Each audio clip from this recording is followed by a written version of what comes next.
Hello বন্ধুরা, আশা করি সকলে ভালো আছেন। আমি কাতলা মাছের একটা অসাধারণ টেস্টি আর অসম্ভব দামি একটা রেসিপি আজকে তৈরি করব। আপনারা ভাবতেই পারবেন না যে কাতলা মাছ দিয়েও এই রেসিপিটা বানানো যায়। আপনারা শেষ পর্যন্ত ভিডিওটা দেখুন, আপনাদের খুবই ভালো লাগবে। এটা বাজারে কিনতে গেলে মানে হোটেল রেস্টুরেন্টে কিনতে গেলে অনেক টাকা দাম পড়ে যাবে, আর কাউকে খাইয়ে আপনি বিশ্বাস করতে পারবেন না যে আপনি এটা কাতলা মাছ দিয়ে বানিয়েছেন। আমি 4 পিস কাতলা মাছের পেটি নিয়ে নিয়েছি, আর এর মধ্যে হাফ টেবিল চামচ মতো লবণ দিয়ে দিলাম। লবণটা খুব ভালো করে মাছের গায়ে মাখিয়ে নিয়েছি। একটা ফ্রাই প্যান গরম করে নিলাম, নিয়ে 1 টেবিল চামচ মতো সাদা তেল দিয়ে দিলাম। এবার ফ্রাই প্যানের ভেতর তেলটাকে খুব ভালো করে মাখিয়ে নিচ্ছি। সামান্য একটু তেল দিয়ে করতে হবে। এবার আমি লবণ মাখানো কাতলা মাছের পেটির পিসগুলো একটু ভাজতে দিয়ে দিচ্ছি। আমি কিন্তু এখানে হলুদ ইউজ করিনি, আমি উল্টে পাল্টে মাছটাকে ফ্রাই করে নেব। বারে বারে উল্টে পাল্টে দিতে হবে, নাহলে কিন্তু মাছের একটা পোর্শনে পোড়া লেগে যাবে, তখন খেতে ভালো লাগবে না। দেখুন, উল্টে পাল্টে আমি মাছটাকে ফ্রাই করে নিচ্ছি। বন্ধুরা, রেসিপিটা যখন বানিয়ে আপনি কাউকে খাবেন না, কেউ বিশ্বাসই করতে পারবে না যে আপনি এটা কাতলা মাছ দিয়ে বানিয়েছেন, আর বাড়িতে বানিয়েছেন কত অল্প খরচে অল্প সময়ের মধ্যে বানিয়ে ফেলেছেন। এটা বললাম না, হোটেল রেস্টুরেন্টে কিনতে গেলে অসম্ভব দামি, আর আমরা সকলেই কিন্তু এই ফ্রাইটা খেতে খুব পছন্দ করি। সাধারণত এই ফ্রাইটা ভেটকি মাছ দিয়ে হয়, কিন্তু আজকে আমি কাতলা মাছ দিয়ে করে দেখাচ্ছি আপনাদেরকে। মাছগুলো ভাজা হয়ে গেছে, মোটামুটি হালকা করে ভাজা হয়ে গেছে, আমি তুলে রাখছি। আমি একটা পাত্রের মধ্যে নিয়ে নিয়েছি। এবার গরম অবস্থাতে আমি ওপরে ছালটা, মাছের ওপরে গায়ে যে ছালটা আছে সেটা টেনে খুলে নিচ্ছি। দেখুন, এইভাবে যদি মাছটা ভেজে নেন তাহলে কিন্তু ছালটা অনায়াসেই কিন্তু আপনি ছাড়িয়ে নিতে পারবেন। ওই সামনের দিকে একটু কাটা ছিল, তাই ওই কাটার পোর্শনটা আমি ছুরি দিয়ে কেটে বাদ দিয়ে দিচ্ছি। মাছগুলো একটু গরম অবস্থাতেই এই ছালগুলো একটু টানলে পরে কিন্তু উঠে যাবে। দেখুন, আমি প্রতিটা পিসের থেকে এই ছালটা বার করে নিচ্ছি। আর যদি কোনো কাটা পোর্শন থাকে সামনের দিকটা, সেটা আমি ছুরি দিয়ে কেটে বাদ দিয়ে দেবো। কোনো ঝামেলাই নেই। আপনারা যখন বানাবেন আপনারা বুঝতে পারবেন যে কোনো ঝামেলাই নেই, খুব সহজেই কিন্তু ওপরে ছালটা বাদ পড়ে যাবে।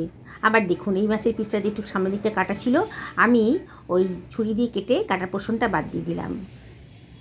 এবারে মাছের দেখুন সামনের দিকে কতগুলো কাটা আছে, পেটির মাছ বেশ বড় বড় কাটা আছে সামনের দিকে, আর এগুলো হাত দিয়ে কিন্তু আপনারা তুলে বাদ দিতে পারবেন। দেখুন আমি কীভাবে কাটাগুলো সব বাদ দিয়ে দিচ্ছি। হাতে খচখচ করবে যখন এই পোর্শনটা, তখন কিন্তু কাটাগুলো অনায়াসে আপনি বেছে তুলে ফেলতে পারবেন। খুবই সোজা, মসৃণ হয়ে গেছে। হাতে যেখানে খচখচ করবে তখনই সেখানে কাটার পোর্শনটা আপনি দেখতে পাবেন, বুঝতে পারবেন আর কি কাটা আছে। এইভাবে প্রতিটা মাছের গা থেকে কিন্তু মানে ভেতর থেকে আমি কাটাগুলো বাদ দিয়ে দিচ্ছি। এই জন্যে পেটির মাছটা এখানে নেওয়াটা ভালো, গাদার মাছ হলে একটু প্রবলেম হয়। দেখুন আমি কিভাবে কাটাগুলো বেছে বাদ দিয়ে দিচ্ছি। দেখুন সমস্ত মাছের পিসগুলো থেকে আমি কাটাগুলো কেটে বাদ দিয়ে দিয়েছি, আর এই ছালগুলো আমি কিন্তু ফেলে দেব না, এগুলো আমি ফ্রাই করে নেব। এবার মাছের পিস আর এই ছালগুলো আমি সরিয়ে রাখছি। আমি একটা ছোটো হামালদিস্তা নিয়ে নিয়েছি, নিয়ে এর মধ্যে দিয়ে দিচ্ছি কয়েক কুচি আদা, এই ইঞ্চিখানেক হবে, আর দিয়ে দিলাম কতগুলো কাঁচা লঙ্কা। এবারে এর ভেতরে আমি দিয়ে দিচ্ছি কতগুলো রসুনের কোয়া,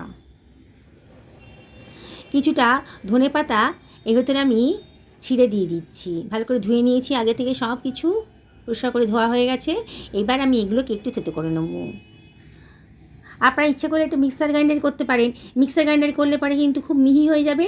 আমি একটু একটু দানা দানা রাখতে চাইছি, খুব মিহি করব না বলে আমি এটা হামালদিস্তাতে এটা থেতো করে নিচ্ছি। দেখুন আমি যেমন চেয়েছিলাম তেমনই হয়েছে। এবার এইটাকে আমি একটা ছোট পাত্রের ভেতর নিয়ে নিলাম। এর ভেতর দিয়ে দিচ্ছি 1 টেবিল চামচ মতো সাদা তেল, আর এর ভেতর দিয়ে দিচ্ছি হাফ টেবিল চামচ মতো লবণ। এখানে দিয়ে দিলাম 1 টেবিল চামচ মতো কর্নফ্লাওয়ার, দিয়ে সব কিছু ভালো করে মিশিয়ে নিচ্ছি।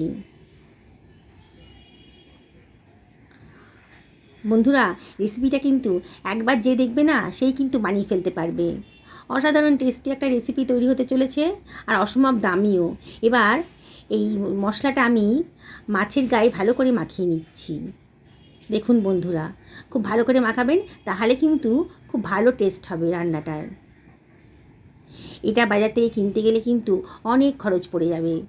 আর কেউ ভাবতেই পারে না যে এই কাতলা মাছ দিয়ে এই রেসিপিটা বানানো যায়। কিন্তু আমি বানিয়েছি, আপনারাও আমাকে দেখে বানাবেন। আর অবশ্যই কমেন্ট করে জানাবেন যে আপনাদের কীরকম লাগলো।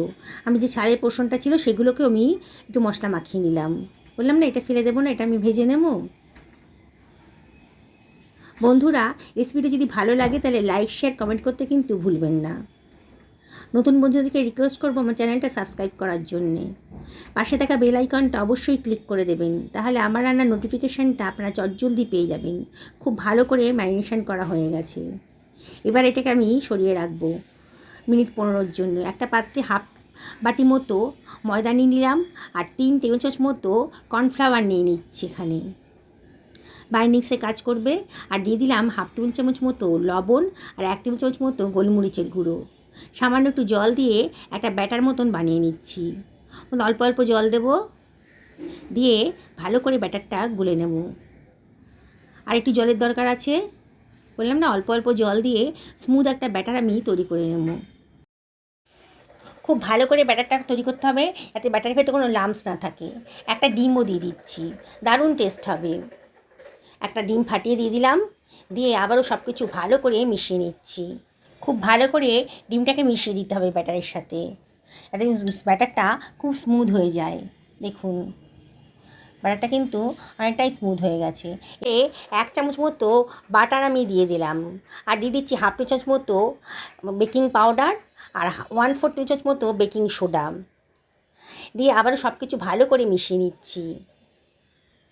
খুব ভালো করে মাখনটাকে গলিয়ে নিতে হবে। বারবার নাড়াচাড়া করলে মাখনটা খুব স্মুথলি গড়ে যাবে। দেখুন ব্যাটারটা কতটা স্মুথ হয়েছে। এই রকমই ঘনত্ব রাখতে হবে ব্যাটারের। আমি একটা ফ্রাই প্যান গরম করে তার মধ্যে সাদা তেল গরম করতে দিয়ে দিয়েছি। এবার ম্যারিনেট করা মাছটাকে ব্যাটারি ভালো করে এপিট উপিট কোট করে নিচ্ছি। ভালো করে ডুবিয়ে নিয়ে এবার গরম তেলে আমি মাছটাকে দিয়ে দিচ্ছি। দেখুন বন্ধুরা, বানানোটা কতটাই সোজা, দেখেছেন তো? বুঝতেই পারছেন আমি আজকে বাটার ফ্রাই বানাচ্ছি। এটা সাধারণত কাতলা মাছ দিয়ে করে না, এটা সাধারণত ভেটকি মাছেই করতে হয়। অসম্ভব দামি, আর সচরাচর ভেটকি মাছটা হাতের কাছে পাওয়াও যায় না। কিন্তু আপনারা একবার আমার মতন করে কাতলা মাছ দিয়ে বানিয়ে খান। যাকে খাওয়াবেন না সে বিশ্বাসই করতে পারবেন না যে এটা কাতলা মাছ দিয়ে বানিয়েছে। তাই আপনাদেরকে আমি রিকোয়েস্ট করব একদিন অবশ্যই বানান। আমি ওপর থেকে চামচ দিয়ে একটু তেল ছড়িয়ে দিচ্ছি। আমি তো এটা ডিপ ফ্রাই করছি না, শ্যালো ফ্রাই করছি, তাই চামচ দিয়ে ওপর থেকে একটু তেল ছড়িয়ে ছড়িয়ে দিচ্ছি। দেখুন নিচের পোর্শনটা ভাজা হয়ে গেছে। এবার আমি উল্টে পাল্টে দিচ্ছি। উল্টে পাল্টে নিচের পোর্শনটাকে উপরে পাঠিয়ে দিয়েছি। আবার এইভাবে ভালো করে ভেজে নেব। গ্যাসের ফ্লেমটা কিন্তু মিডিয়াম টু হাইতেই রেখেছি, আর অনবরত উল্টে পাল্টে দিচ্ছি, যাতে ভেতরটা ভালো করে ভাজা হয়ে যায়। দেখছেন তো বন্ধুরা, বানানোটা কতটাই সোজা। অল্প খরচের ভেতর, অল্প সময়ের ভেতর আপনারা কিন্তু এই ব্যাটার ফ্রাইটা বানিয়ে ফেলতে পারবেন। দেখুন ভাজাটা হয়ে গেছে। এবার একটা স্ট্রেনারের উপর আমি এগুলোকে তুলে নিচ্ছি। তেলটা যত সম্ভব ঝরিয়ে নিয়ে স্ট্রেনারের উপর তুলে দিলাম। দেখুন কত সুন্দর দেখতে হয়েছে। কেউ বিশ্বাসই করবে না যে এটা বাড়িতে বানানো হয়েছে, আর কাতলা মাছ দিয়ে বানানো হয়েছে। বাকি যে ছালগুলো বললাম ফেলে দেবো না, সেইগুলো ব্যাটারে চুবিয়ে আমি এটাকে ফ্রাই করে নিচ্ছি। এগুলো কিন্তু ফ্রাই করার পর খুব সুন্দর খেতে লাগবে। পুরনো বন্ধুদেরকে অনেক ধন্যবাদ, তাদের সাপোর্টের জন্য এত দূর আসতে পেরেছি। তাও আমি আপনাদের কাছে একটা রিকোয়েস্ট আছে আমার, আপনাদের যদি রেসিপিটা ভালো লাগে তাহলে লাইক শেয়ার কমেন্ট করতে কিন্তু ভুলবেন না। আপনাদের একটা লাইক আর কমেন্ট আমার কাছে অনেক মূল্যবান। তাই আপনাদের যত বেশি লাইক আর কমেন্ট পাই না, ততই আমার ভিডিও করার উৎসাহটা বেড়ে যায়। দেখুন সবগুলো ফ্রাই হয়ে গেছে। এবার আমি একটা সার্ভিং প্লেটে এগুলো সার্ভ করে দিচ্ছি। বন্ধুরা, আমি আপনাদেরকে আবারও রিকোয়েস্ট করব, কাতলা মাছ তো আপনাদের বাড়িতে প্রায়ই আসে, একদিন অবশ্যই পেটির মাছগুলো দিয়ে এটা বানিয়ে নিন। রোজ একঘেয়ে রেসিপি না খেয়ে একদিন অন্যরকম করে খান না। একটু কেচাপের সাহায্যে, টমেটো কেচাপের সাহায্যে এটা সার্ভ করে দেওয়া যাবে। দেখেছেন তো কত সুন্দর দেখতে লাগছে, আর খেতে কিন্তু সত্যি বলছি অসাধারণ, সত্যি অসাধারণ। সকালে ভালো থাকুন এই কামনা করে আজকে ভিডিওটা এখানে শেষ করলাম। নমস্কার নেবেন।